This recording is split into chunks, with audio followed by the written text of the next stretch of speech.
আসসালামু আলাইকুম আরহামতুল্লাহ। কেমন আছেন আপনারা সকলে? সোনালী গ্রাম বাংলার পক্ষ থেকে অফুরন্ত ভালোবাসা আমন্ত্রণ জানাচ্ছি সোনাখালীতে। সোনাখালী লঞ্চ টার্মিনালটি সকলের কাছেই বেশ পছন্দের জায়গা। তার মূল কারণ হলো এই পুল অথবা এই ব্রিজটি। এটি নির্মিত হয়েছে লোহা ও কাঠ দিয়ে। ব্রিজের দুই পারে রয়েছে অগণিত শৈলা গাছ। নদীতে যখন জোয়ার আসে তখন অপরূপ সৌন্দর্যে এটি নিজেকে সাজিয়ে তোলে।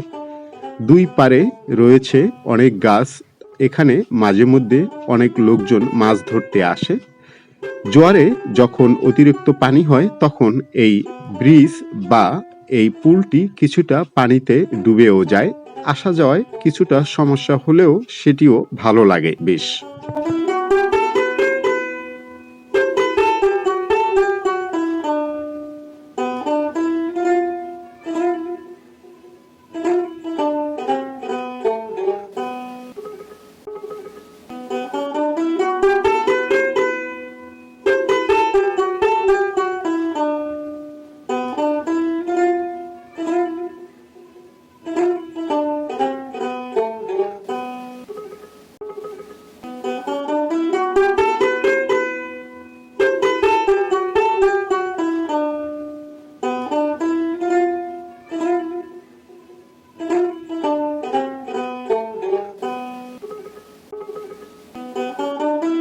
টার্মিনালের ভিতরে বসার জন্য খুব সুন্দর ব্যবস্থা রয়েছে। কিছু বেঞ্চ, কিছু চেয়ার।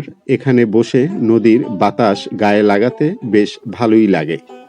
তবে আজকে এখানে যারা আছে এরা বসে থাকার জন্য আসেনি, তাদের গন্তব্যস্থান অন্য কোথাও। এখান থেকে নদীর ওপারে পারাপার হওয়ার জন্য ছোট আকারের ট্রলার রয়েছে, যেটিকে আমরা খেয়া বলি। এখান থেকে ওপারে যাবে, তারপরে তাদের গন্তব্যস্থান অন্য কোথাও, সেদিকে যাবে। এই ঘাটে এসে লাগে ছোট কিছু লঞ্চ। সেই লঞ্চ আসবে, সেই লঞ্চের অপেক্ষায় রয়েছে অনেকেই।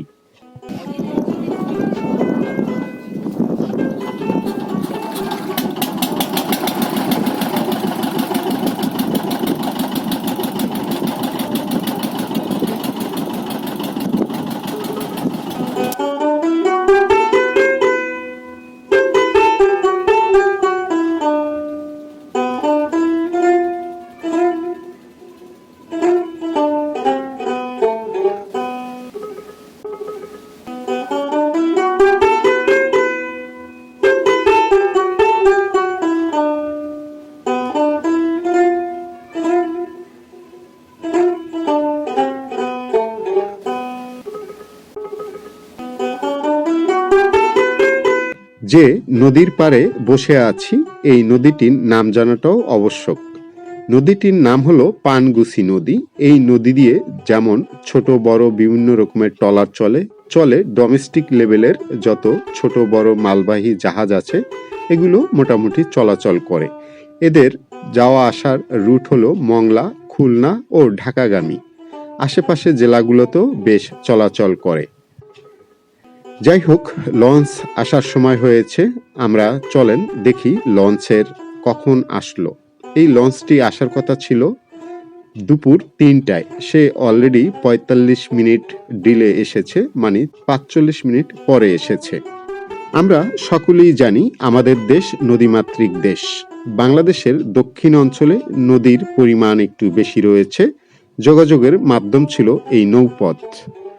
এই লঞ্চে করে আগেকার দিনে সরকারি দপ্তরিক যত চিঠিপত্র ছিল, থানা থেকে জেলা, জেলা থেকে থানা আনা নেওয়া চলতো এই লঞ্চে করে।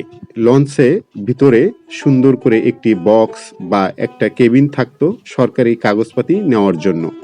সে কারণেই এগুলোকে ডাক লঞ্চ বলা হতো। আজও চলছে, পরিমাণে কম, আয়তনে ছোট, তারপরও চলছে।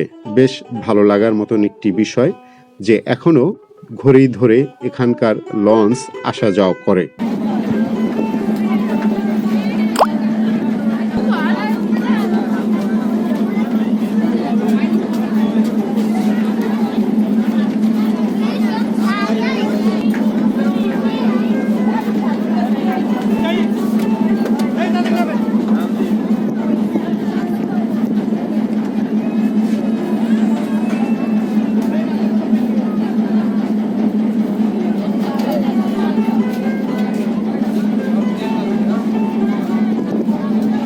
লঞ্চটির গন্তব্যস্থান বাগেরহাট। যাওয়ার পথে আরও কয়েক জায়গায় থামতে হবে তাকে। বহুকাল ধরে এই ডাক লঞ্চ চলছে, আরও বহুকাল চলবে। আকারে ছোট তাতে কি, আছে সেটাই বড় কথা। সকল যাত্রীদের জন্য শুভকামনা।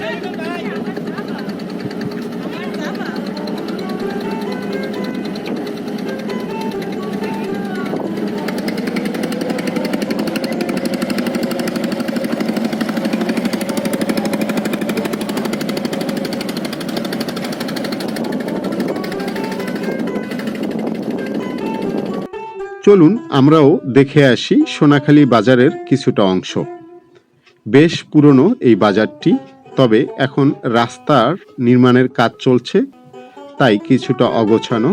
কাজগুলো শেষ হলে তখন বেশ গুছানো গাছানো লাগবে আশা করছি।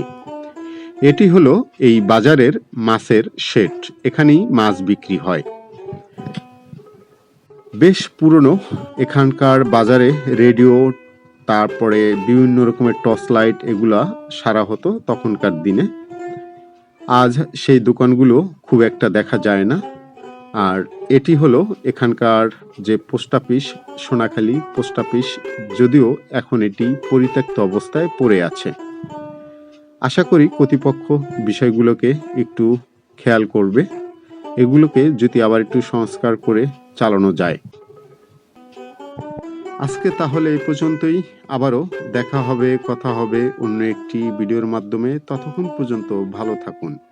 যেখানেই একটু ফাঁকা জায়গা সেখানেই দুটো একটি করে বনযোগ ফলযোগ ওষুধি গাছ লাগানোর চেষ্টা করব আমরা সকলেই। আসসালামু আলাইকুম ওয়া রাহমাতুল্লাহ।